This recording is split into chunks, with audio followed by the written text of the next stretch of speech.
Allez, on continue notre tour de piste au rassemblement Castel Vintage à Pexura. Et dans cette vidéo, on va s'intéresser à nos petites françaises. Et on commence par deux magnifiques Renault 4 qui ont été préparés pour la course. C'est pas n'importe quelle course, c'est le 4L Trophy. Un raid étudiant unique au monde qui a été créé en 1987 et où à peu près 1 millier d'équipages traversent la France, l'Espagne et le Maroc pour une énorme aventure d'à peu près 6000 km.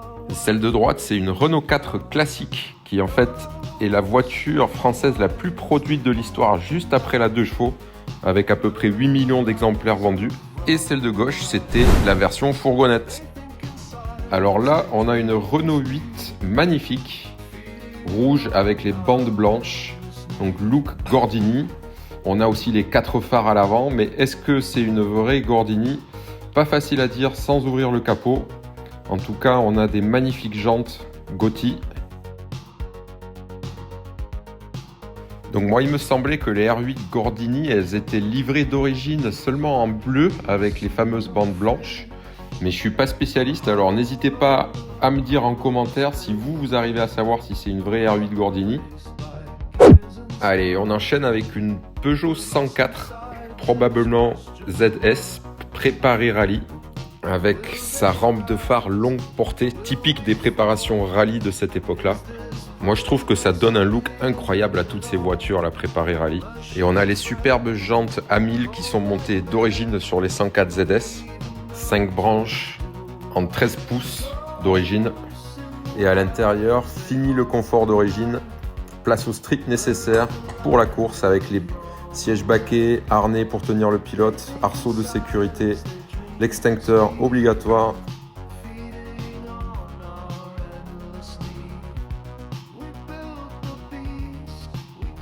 Là, on voit bien l'arceau, roue de secours, la petite référence au Bibendum Michelin. Et à l'intérieur, repose-pied alu percé, pédalier alu.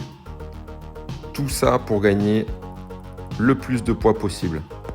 On retrouve les fameux rétro obus, typiques des voitures de rallye de cette époque. Petits, légers, profilés pour l'aérodynamisme.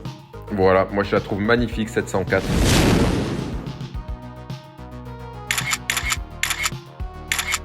Allez, on enchaîne avec 3 Citroën qui ont marqué les routes des années 70 et 80.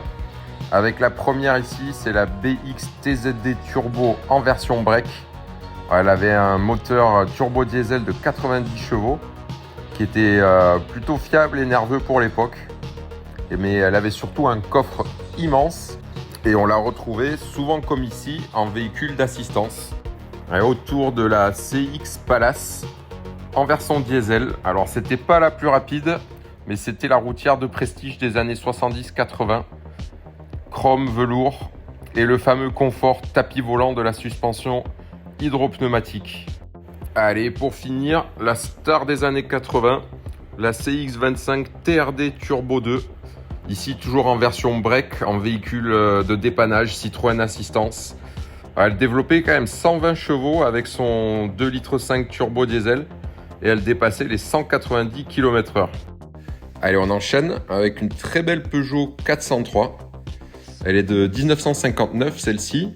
Et en fait, il me semble que la 403, c'est la première voiture, enfin la première Peugeot à avoir été dessinée par Pininfarina.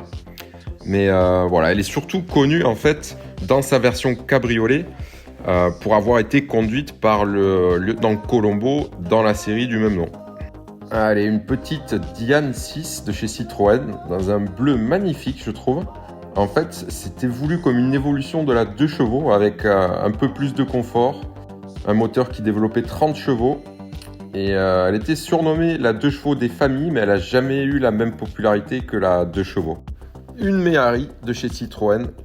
Quand je pense que j'en avais une de celle-là et qu'il y a une quinzaine d'années, on les trouvait à 1000-1500 € selon l'état. Et que maintenant, ça part à 15 000 jusqu'à 20-25 000 € en état concours. C'est incroyable. La Méhari, c'était un peu le symbole des vacances insouciantes des années 70-80.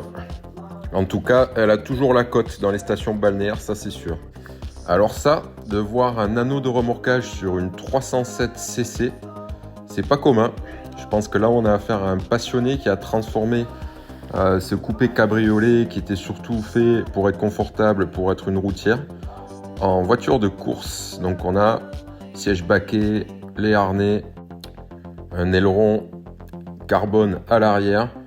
Alors j'avoue que c'est la première fois que je vois une 307 cc transformée pour la course. On a même un anneau de remorquage à l'arrière. C'est une vraie petite rareté, une curiosité. Je trouve ça sympa qu'il y ait des passionnés qui transforment ce genre de voitures qui sont quand même lourdes à la base, qui sont pas faites pour la compétition. Je trouve ça vraiment sympa. Voilà, donc siège baquet dans une 307 cc. Les phares longue portée sur cette Renault 12 TL. Le petit sticker Renault Sport. Elle est magnifique dans sa teinte orange. Très 70s. Voilà, je ne sais pas si elle a été préparée aussi au niveau moteur. Impossible à dire sans ouvrir le capot. En tout cas, elle a ses jantes d'origine. Les fameuses turbines siglées Renault. Alors TL, ça voulait dire tourisme luxe. Et c'était, on va dire, le milieu de gamme chez Renault à cette époque-là. Alors pour la petite anecdote, la R12, elle a même couru le rallye de Monte-Carlo en version Gordini. Elle est sublime, je ne sais pas ce que vous en pensez. Et hop, une 205 préparée rallye. En fait, on pouvait monter dans les voitures, faire des baptêmes ce jour-là. Et je pense que c'est celle qui a tourné le plus. Allez, on termine notre petite balade avec une Renault Dauphine. Dans une très belle teinte bleue, pare-choc avant chromé. Elles étaient construites de 56 à 67 avec un moteur arrière 4 cylindres de 845 cm3 qui développait à peu près 30 chevaux, mais on pouvait taper des pointes à 115 km/h avec ça dans les années 50. Elle a été énormément exportée, cette voiture, dans plus de 70 pays dans le monde. Et elle a même été produite sous licence aux États-Unis, il me semble. Ouais, celle-ci, je l'ai gardée pour la fin parce qu'elle m'a bien fait rire. Parce que, regardez ça, le plus beau sticker critère que j'ai jamais vu pour l'instant. Magnifique. Et voilà, en France, en fait, c'était la petite bourgeoise avant l'arrivée de la R8. Celle-ci, elle est de 1957, donc début de production. Et voilà, je la trouve vraiment très belle. Voilà, dites-moi en commentaire laquelle de ces beautés vous aimeriez bien mettre dans votre garage. N'oubliez pas de vous abonner et de mettre un petit like, c'est gratuit et ça aide la chaîne. Et je vous dis à bientôt. Woo!